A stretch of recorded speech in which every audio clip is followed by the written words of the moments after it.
ఒక్కసారి కొమ్మూరి గోల్డ్ కి కాల్ చేయండి. తాకట్లో ఉన్న మీ బంగారాన్ని విడిపించి మార్కెట్ ప్రైస్ కి వాళ్ళు కొనుక్కుని మిగతా డబ్బులు మీకు ఇచ్చేస్తారు. హాయ్, వెల్కమ్ టు మనం టీవీ. మన టీవీ మన కోసం. భారత్లో ఆడపిల్లలను భారంగా భావించే పరిస్థితులు మనం తరచుగా చూస్తుంటాం.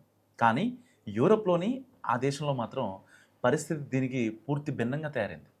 అక్కడ మగవారి జనాభా దారుణంగా పడిపోవడంతో యువతులకు పెళ్లికి అబ్బాయిలు దొరకట్లేదు.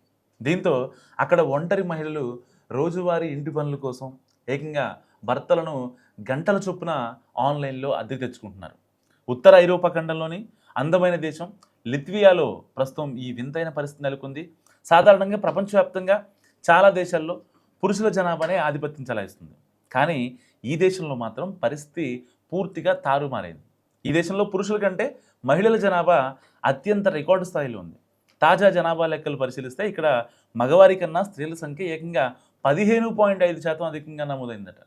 సో ఐరోపా సమైక్యంలోని మిగతా దేశాలతో పోలిస్తే ఈ యొక్క కంపారిజన్ దాదాపుగా 3 రెట్లు ఎక్కువగా ఉండడం సామాజికవేత్తలను సైతం ఆశ్చర్యపరుస్తుంది. మరీ ముఖ్యంగా 65 ఏళ్లు దాటిన వృద్ధుల వయసు గల వారి లెక్కలు చూస్తే మగవారి కంటే ఆడవారే 2 రెట్లు అధికంగా జీవిస్తున్నారు. దీంతో లిత్వియాలో ఏ వీధిలో చూసినా మహిళలే ఎక్కువగా కనిపిస్తున్నారు. ఆఫీసులు, ఫ్యాక్టరీలు, ఇతర రోజువారీ పని ప్రదేశాల్లో సైతం అమ్మాయిల సంఖ్య స్పష్టంగా ఎక్కువగా కనిపిస్తుంది. సో పురుషుల కొరత తీవ్రంగా ఉండడంతో తోడు కావాల్సిన వయసులో చాలామంది అందమైన యువతులు పెళ్లి కాకుండా ఒంటరిగానే మిగిలిపోతున్నారు. ఇక్కడ మహిళలు ఎంతో అందంగా ఉన్నా వారిని పెళ్ళాడేందుకు తగినంత మంది మగవాళ్ళు లేకపోవడం ఒక శాపంగా మారింది. తప్పనిసరి పరిస్థితుల్లో కొందరు అమ్మాయిలు తమ జీవిత భాగస్వామి కోసం ఏకంగా పక్క దేశాలకు వలస వెళ్లాల్సిన దయనీయమైన దుస్థితి ఏర్పడింది. 98% మంది ఆడవారే ఉన్నారని, కనీసం సరదాగా జోకులు వేసుకొని మాట్లాడటం కూడా మగవాళ్ళు కరువయ్యారని అక్కడి వారు చెప్తున్న పరిస్థితి. వాస్తవానికి ఇంట్లో మగదిక్కు లేకపోవడంతో అక్కడి మహిళలు రోజువారీ పనులు చేసుకోవడానికి తీవ్ర ఇబ్బందులు పడుతున్నారు. కరెంటు పోయినప్పుడు ఎలక్ట్రానిక్ వస్తువులు రిపేర్లు చేయడం, ప్లంబింగ్ పనులు, ఫర్నిచర్ మార్చడం, కార్పెంటరీ, ఇల్లు పెయింటింగ్ వేయడం, ఇలాంటి బరువైన పనులు ఆడవారు ఒంటరిగా చేసుకోలేరు. సరిగ్గా ఇలాంటి వాణిజ్య అవసరాల కోసమే అక్కడ కొన్ని ప్రత్యేకమైన మొబైల్ అప్లికేషన్లు ఇంటర్నెట్లో పుట్టుకొచ్చాయి. కొమాండో 24, రిమైండ్ దార్ని లాంటి పాపులర్ వెబ్సైట్ల ద్వారా గంటల లెక్కన మగవారిని అద్దెకు బుక్ చేసుకుంటున్నారు. మెన్ విత్ గోల్డెన్ హ్యాండ్స్ అనే ఆకర్షణీయమైన పేరుతో వీళ్ళు స్థానిక మహిళలను ప్రత్యేక సేవలు అందిస్తున్నారు. కొత్త టీవీలు గోడకు బిగించడం, పాడైన కుళాయిలు బాగు చేయడం లాంటి పనుల కోసం హస్బెండ్ ఫర్ ఆన్ అవర్ అనే పేరుతో ఆన్లైన్ ద్వారా అద్దెకు పిలిపించుకుంటున్నారు. గంటకి ఇంతనిచ్చి. సో పని పూర్తయిన తర్వాత వారు కష్టపడిన గంటల చొప్పున వారికి ఖచ్చితంగా డబ్బులు చెల్లిస్తారు. కేవలం శారీరక శ్రమతో కూడిన ఇంటి పనుల కోసం మాత్రమే కాకుండా ఒంటరితనంతో బాధపడేవారు మానసిక ధైర్యం ఇచ్చే తోడు కోసం ఆన్లైన్లో భర్తలను అద్దెకు తెచ్చుకుంటున్నారు. ఇలా ఆన్లైన్ ద్వారా మగవారిని అద్దెకు తెచ్చుకోవడం లిత్వియాలోని చాలా నగరాల్లో ఇప్పుడు ఒక సాధారణ ట్రెండ్గా మారిపోయింది. సో లిత్వియా దేశంలో ఈ స్థాయిలో తీవ్ర లింగ అసమానత ఏర్పడటానికి అక్కడి మగవారి ప్రమాదకరమైన జీవనశైలే కారణమని అంతర్జాతీయ ఆరోగ్య నిపుణులు చెప్తున్నారు. ఆడవారితో పోలిస్తే ఇక్కడ పురుషుల ఆయుర్దాయం అతి దారుణంగా తక్కువగా నమోదవుతుంది.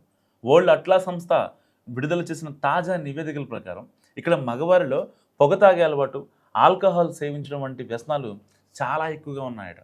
లిత్వియాలోని మొత్తం పురుష జనాభాలో 31% మంది విపరీతంగా ధూమపానం చేస్తుండగా అదే మహిళల్లో ఈ సంఖ్య కేవలం 10% మాత్రమే ఉండడం నిజంగా గమనార్హం.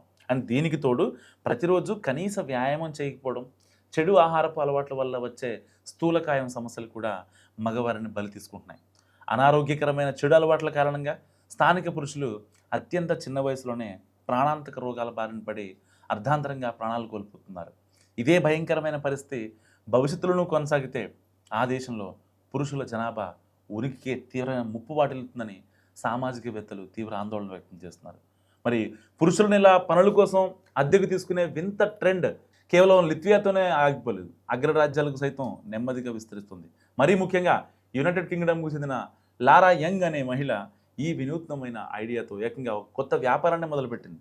ఇంట్లో తన భర్త జేమ్స్ రోజంతా ఖాళీ కూర్చోవడం ఇష్టం లేక ఇతర మహిళలకు అతని సేవలు అద్దెకి ఇవ్వడం ప్రారంభించింది. ఇందుకు సంబంధించి ఏకంగా రెంట్ మై హ్యాండీ హస్బెండ్ అనే పేరుతో ఒక ఆన్లైన్ వెబ్సైట్ క్రియేట్ చేసి తోటి మహిళలకు తన భర్తను బాహాటంగా అద్దెకిస్తోంది. ఇంటి ఆవరణలోని తోటి పనులు, ఇంటి లోపల అందమైన అలంకరణ, చిన్న చిన్న రిపేర్ల కోసం తన భర్త జేమ్స్ను రోజులు లేదా గంటల చొప్పున అద్దెకు పంపిస్తూ భారీగా ఫీజులు వసూలు చేస్తోంది. జేమ్స్ చేసే పనులకు ఎక్కడా డిమాండ్ తగ్గకపోవడం ఇక్కడ విశేషం. సో ఇలాంటి వాళ్ళు చాలామంది ఉన్నారు. మరి మీరేమనుకుంటున్నారు అక్కడ వింత పరిస్థితి గురించి? మస్తుగా కామెంట్ చేయండి.